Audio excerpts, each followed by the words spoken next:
Good morning student. मैं doctor Madhukumar, सहायक आचार्य इतिहास। आज के इस वीडियो में हम महाराणा कुंभा के सांस्कृतिक उपलब्धियों के बारे में अध्ययन करेंगे। इससे पूर्व वाली वीडियो में हमने महाराणा कुंभा की जो राजनीतिक विजय रही उनके बारे में अध्ययन किया था।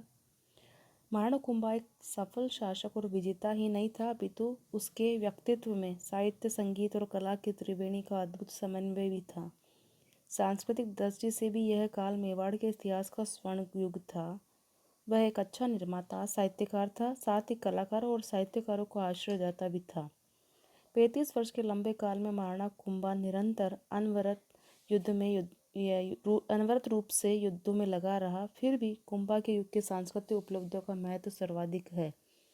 वह केवल तलवार का धनी ही नहीं, अपितु सांस्कृतिक क्षेत्र में भी उसकी पर्याप्त अभिरुचि थी।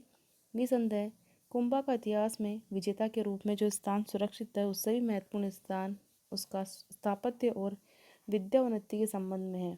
सांस्कृतिक क्षेत्र में भी वास्तुकला का महत्व सर्वाधिक है। वास्तुकला कुंभा वास्तु या स्थापत्य कला का मर्मज्ञ था। उसकी स्थापत्य कला को निम्नांकित भागों में बांट सकते हैं: मंदिर, दुर्ग एवं भवन। मेवाड़ में मंदिर निर्माण की परंपरा बहुत प्राचीन व गौरवपूर्ण रही है, जिसको महाराणा कुंभा ने एक नई दिशा दी। B.K. श्रीवास्तव के अनुसार कुंभा के निर्माण कार्य के 3 प्रमुख केंद्र थे: कुंभलगढ़, चित्तौड़ और अचलगढ़। कुंभाकालीन मंदिरों का निर्माण नागर शैली के शिखरों से अलंकृत तथा ऊंची प्रसाद पीठ पर अवस्थित है। इनमें प्राय भूरे रंग का बलुआ पत्थर का प्रयोग हुआ है। उनमें सादे गर्भगृह, अर्ध मंडप तथा सभा मंडप, प्रदक्षिणा पथ एवं आमलक युक्त शिखर पाए जाते हैं। गर्भगृह के द्वार खंडों, मंडप की छतों एवं स्तंभों पर सुंदर मूर्तियों तथा कला के अन्य शुभ प्रतीकों का प्रयोग हुआ है। ब्राह रूप में भी प्रसाद पीठ एवं मंडोवर पर सुंदर कलाकृतियां प्राप्त होती है। बाहर के प्रधान ताकों में विष्णु के विविध रूपों को अंकित करने वाली भव्य मूर्तियां हैं, जो तत्कालीन कला समृद्धि की परिचायक है। उसके राजकीय सूत्रधार मंडन ने स्पष्ट कहा है कि पाषाण के मंदिर बनाने में अनंत फल की प्राप्ति होती है। कुंभा के मंदिरों में कुंभ स्वामी श्रृंगार चंवरी के मंदिर प्रमुख है। कालक्रम की दृष्टि से चित्तौड़ दुर्ग स्थित कुंभ स्वामी मंदिर जो है सबसे प्राचीन है।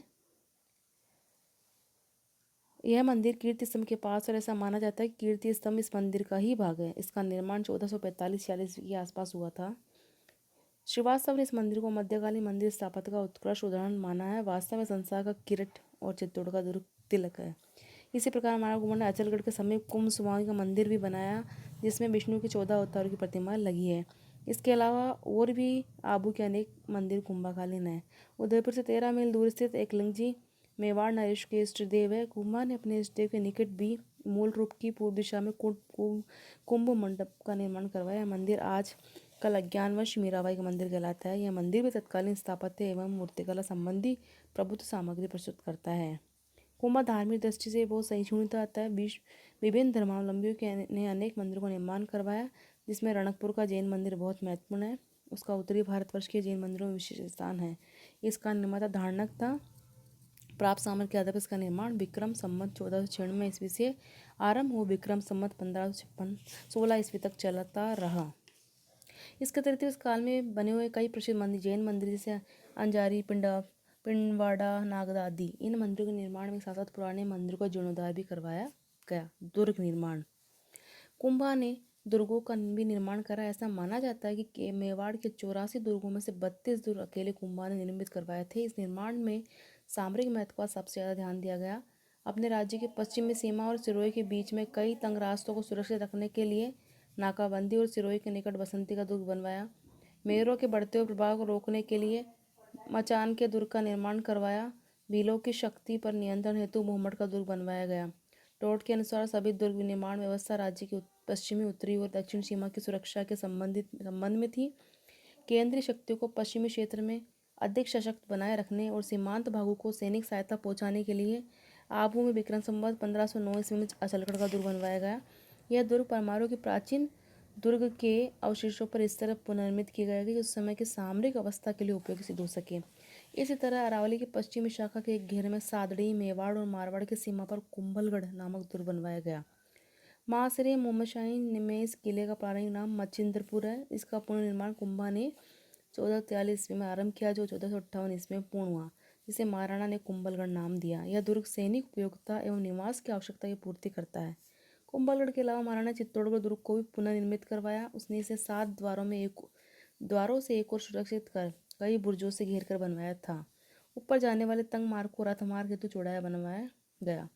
उसने वहीं सुप्रसिद्ध कीर्ति स्तंभ भी बनवाया। टोड के अनुसार कुंभा ने अपने राज्य की निश्चित ही सुदृढ़ कर दुर्गों संपन्न करके अपना नाम चिरस्थायी कर दिया। यह आश्चर्य जिस व्यक्ति ने इतने विभिन्न प्रकार के निर्माण कार्य कराए किंतु स्वयं के निवास स्थान में उतनी भव्यता नहीं थी।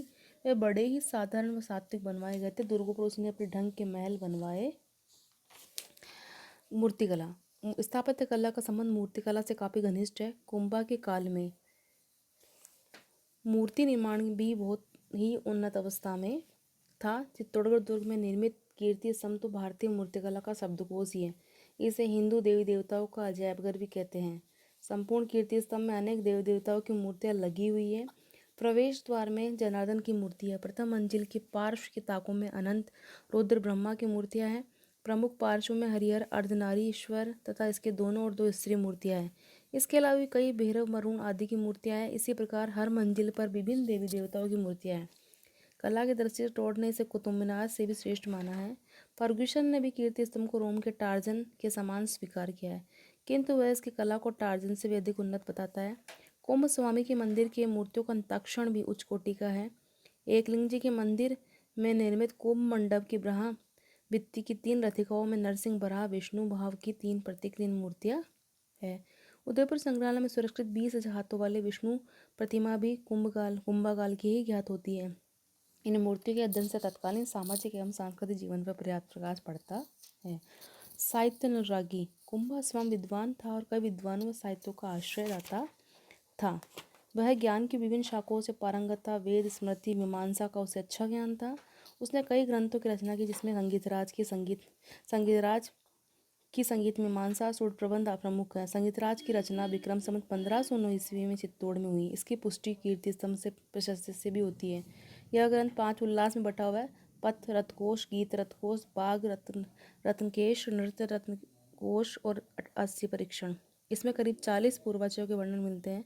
सोमानी के अनुसार संगीतराज का रचयिता कुंभा न होकर कलासेन नामक कोई दक्षिण भारतीय पंडित था। ऐसी मान्यता है कुंभा ने जयदेव कृत गोविंद की रसिक प्रिया टीका और संगीत रत्नाकर की टीका लिखी तथा चंडी शतक की व्याख्या की। कुंभा की गीत गोविंद की टीका सबसे बड़ी विशेषता यह है कि इसमें प्रथम बार पदों को गाए जाने वाले विभिन्न रागों को निश्चित किया गया। इसी प्रकार शोध प्रबंध व चंडी शतक भी महत्वपूर्ण ग्रंथ है। इसको देखने से विदित होता है कि इनकी शैली एवं गोविंद की रसिक प्रिया की शैली में बड़ा अंतर है। संगीत रत्नाकर, बाग प्रबंध आदि ग्रंथ भी बड़े महत्वपूर्ण है। कुंभा ने कामराज, रतिसार तथा रसिकप्रिया के पूरक ग्रंथ सुधा प्रबंध की रचना भी की। इसके अतिरिक्त वह 4 नाटकों का रचयिता था, जिसे उसने मेवाड़ी, कर्नाटकी और मराठी भाषा को प्रयोग किया। उसे नाट्य शास्त्रों को भी अच्छा ज्ञान था। वाद्य यंत्रों को उसने अच्छे से जानकारी थी, उन्हें बजाने में वह निपुण था। विद्वान शासक ने अनेक विद्वानों को अपने आकर्षित किया, जिसके परिणामस्वरूप मेवाड़ का महत्व बढ़ गया। दरबार के विद्वानों में सबसे प्रमुख अत्रि था। वह एक विद्वान परिवार से आया हुआ था। वह न केवल एक अच्छा आलोचक ही था, बल्कि उसे मीमांसा, न्याय और वेदांत का गहन अध्ययन भी किया था। कीर्ति स्तंभ प्रशस्ति के लेखक का उत्तरदायी उसी को सौंपा गया था, परंतु उसकी आयु अधिक होने से वह काम उसके पुत्र महेश ने पूरा किया। दूसरा महत्वपूर्ण विद्वान सूत्रधा मंडन था। प्रस्तुत कवि कान्हा व्यास भी उसके दरबार में था, जिसने एकलिंग महामत्य की रचना की। शकल कीर्ति संस्कृत का विद्वान था, जिसने 28 ग्रंथ संस्कृत भाषा में और 6 ग्रंथ स्थानीय भाषा में लिखे। मंडन ने भी कई ग्रंथ लिखे हैं, जिनमें महत्वपूर्ण ग्रंथ प्रसाद मंडल अभी भी उपलब्ध है। राजवल्लभ मंडप ने निवास संबंधी इमारतें, कुएं, तालाब आदि निर्माण करने के सिद्धांतों का विवरण है। देवता मूर्ति प्रकरण और रूप मंडल में मूर्तियां बनाते समय किन नियमों का ध्यान रखना चाहिए, इसका वर्णन है। वास्तु मंडल में निर्माता के निर्माण नियमों का वर्णन है। मंडन के ही भाई नाथा ने वस्तु मंजरी की रचना की तथा मंडन के पुत्र गोविंद ने उद्वार धोरणी, कलानिधि तथा द्वार दीपिका ग्रंथों की रचना की। अनेक जैन संतों ने भी मेवाड़ के साहित्य विकास में अपूर्व योगदान दिया। संस्कृत और मेवाड़ी साहित्य विकास में इनका बहुत ही प्रशंसनीय योगदान है। जैन साहित्यिक विद्वानों में सोम सुंदर, मुनि सुंदर, सुंदर सूरी, सोमदेव आदि के नाम गिनाए जा सकते हैं। जैन श्रेष्ठियों ने विद्वानों के यथेष्ट आर्थिक सहायता दी। इतना ही नहीं, किताबों की नकल करने के लिए भी इन श्रेष्ठियों द्वारा आर्थिक सहयोग दिया गया। श्रेष्ठियों ने अपने सुंदर पुस्तक भंडार भी बनवाए। इन गतिविधियों ने स्थानीय भाषा का प्रकार प्रकार जो पर्याप्त विकास हुआ। वास्तव में महाराणा कुंभा एक गंभीर विद्वान, प्रतिभा संपन्न इतिहासकार, साहित्यकार थे। संगीत व चित्रकला। कुंभा के काल में संगीत और चित्रकला क्षेत्र में आश्चर्यजनक प्रगति हुई थी। वह स्वयं अपने समय का एक महान संगीतज्ञ था। उसने संगीत के नियमों तथा संगीत कला का पर्याप्त ज्ञान था। उसने संगीत पर 3 ग्रंथ भी लिखे थे। स्पष्ट है कि कुंभा को संगीत से अत्यधिक प्रेम तथा अतः निश्चित ही उसके समय संगीतों का भी प्रशय मिला था। सोम सौभाग्य काव्य से ज्ञात होता है कि सामाजिक व धार्मिक पर्वों पर संगीत कार्यक्रम भी रखे जाते थे। स्पष्ट है कि संगीत का प्रचलन जनसामान्य में भी था। इतना ही नहीं, रणकपुर की मूर्तियों में के अंकन में हमें संगीत मंडलियों की जानकारी मिलती है। चित्तौड़, देलवाड़ा, एकलिंग आदि स्थानों पर अंकित प्रतिमाओं से भी हमें वादक मंडलियों एवं विद्वाद यंत्रों तथा मृदंग, शंख, झांझ आदि का बोध होता है। महाराणा कुंभा स्वयं विविध वाद्य यंत्रों को बजाना जानता था। रणकपुर, चित्तौड़ के मंदिरों और कीर्ति स्तंभ की मूर्तियों से स्पष्ट है कि तब समाज में नृत्य कला का प्रचलन कोई कम नहीं था। कुंभा की चित्रकला की दृष्टि से काफ़ी महत्वपूर्ण था। ऐसा बताया जाता है कि सुपासना चरित्रम चित्रित ग्रंथ महाराणा कुंभा के काल की देन है। निसंदेह इस ग्रंथ के चित्रों के रंगों की अपनी विशेषता है। स्वर्ण शाही का प्रयोग भी खूब किया गया है। सोम सौभाग्य काव्य से ज्ञात होता है कि इस युग में श्रेष्ठियों के रहने के घर भित्ति चित्रों से अलंकृत थे। कुंभा के राजप्रसादों में भी शनि झिनी रेखाएं देखने को मिलती हैं। इससे स्पष्ट होता है कि चित्रांगन परंपरा की दृष्टि से कुंभा युग में भित्ति चित्रों की परंपरा भी रही थी।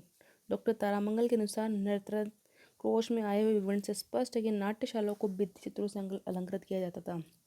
उपरोक्त विवरण से स्पष्ट है कि महाराणा कुंभा का काल सांस्कृतिक दृष्टि से उन्नति की चरम सीमा पर था। युएनडे ने लिखा है कि सांस्कृतिक क्षेत्र में मेवाड़ को कुंभा की अद्वितीय देन है। इसमें कोई संदेह नहीं कि उसके शासनकाल में मेवाड़ में चौमुखी प्रगति की। धन्यवाद।